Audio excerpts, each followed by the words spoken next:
Hey, I'm Lauren, I'm a garden designer, and you're about to get a masterclass in hydrangeas. Number one question I get, what kind of hydrangea is this that I have? Should I be pruning it? Or I really want a hydrangea, but what kind should I be getting? There are hundreds of kinds of hydrangeas, but they're all arranged into 5 primary groups. So if you know these groups, you can probably ID what you have and you'll know what to pick for the right location in your yard. Starting with my favorite family, arborescens are smooth, and I like it because it can usually grow in sun or in shade. They are developed from native species in the US, so they take pretty well here. The Incredibles have the biggest bloom by far, but the Annabelles are very similar, and if you have a really shady spot, Annabelles are actually known for being able to grow in the shade. So they're the only variety that has that really lush mop head style that's going to give you pretty good blooms in a shady spot. They are the most cold hardy, so they can grow in 3 to 9, and they're going to bloom on new wood. The reason that this makes a difference is if you have a crazy cold winter, which we do because things are more volatile, all the buds that set freeze, it's going to make new buds first thing in the spring for that year, so it's not going to matter. You're not going to lose bloom. This means you can deadhead it anytime you want, and you can prune anytime you want. You can prune at the end of fall, or you can leave the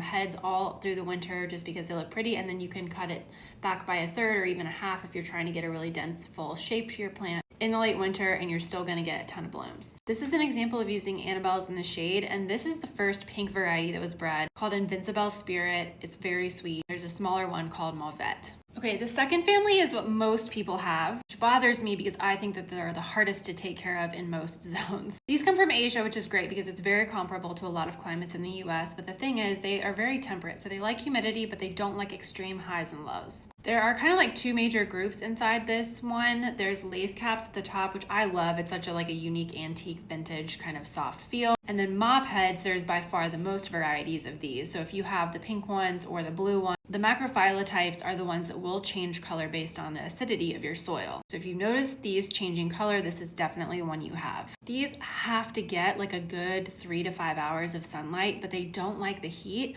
So it has to be in a place where they're getting sun in the morning and then they get protected in the afternoon. It is a huge group though, and they've been bred in almost every color. So if you are willing to take on a bougie hydrangea where you're giving it amazing soil with a lot of amendment and you've got it on irrigation so that it's constantly moist and it's never going to have to be drought tolerant, and you can give it 3 to 5 hours of sun in the morning and it's going to get protected in the shade in the afternoon, then this is the really good selection for you for a ton of color and a lot of bloom. However, you cannot prune this hard in the winter or in the early spring because as soon as this blooms in the summer, once that bloom starts to fade, it is going to go ahead and set the blooms for the next year. So a lot of people in the fall when they're cleaning up their garden, they're going to prune this back by a third to a half of the size of the bush, and then the next year they're not going to get hardly any blooms because they've cut off last year's bloom.